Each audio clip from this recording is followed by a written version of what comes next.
কথাটা এই, বুড়ি ছুঁয়ে যা ইচ্ছে করো, ব্রহ্মজ্ঞান লাভ করে তারপর লীলা আস্বাদন করে বেড়াও। সাধু শহরে এসে হেথা হোথা ঘোরাঘুরি করে নানা রকম আমোদ করে বেড়াচ্ছে। পথে আর এক মুসাফির সাধুর সঙ্গে দেখা। মুসাফির বললে, এত যে চারদিকে রং দেখে বেড়াচ্ছ, তা তোমার পটলা পুটলি কোথায় রাখলে?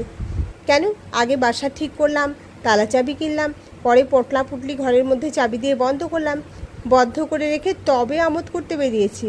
জানো, শ্বশুরবাড়ি গিয়েছিলাম, সেখানে খুব সংকীর্তন হলো, বহু লোকের আসর বসলো। মাকে বললুম, মা এসব কি সত্য? সত্য যদি হয় তবে দেশের জমিদার কেন আসবে না?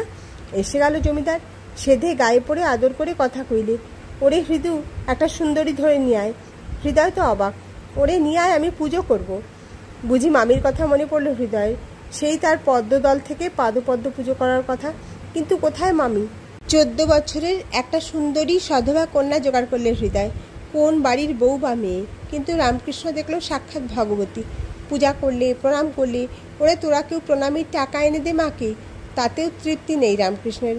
যখন যে কুমারী মেয়ে কাছে পায় তাকে ধরে এনে পূজা করে, হোক সে যত অকুলীন, যত অপরিচ্ছন্ন।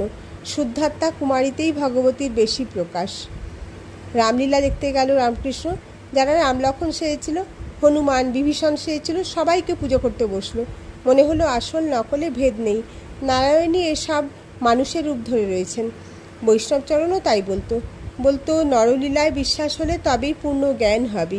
বকুলতলার ঘাটের কাছে একদিন দেখলো নীলাম্বরী পরে একটি মেয়ে দাঁড়িয়ে আছে। ঘরের মেয়ে না পথের মেয়ে নজর করে দেখতেও চাইল না। মুহূর্তে সীতার উদ্দীপনা এসে গেল। দেখলো সীতা লঙ্কা থেকে উদ্ধার পেয়ে রামের কাছে যাচ্ছে।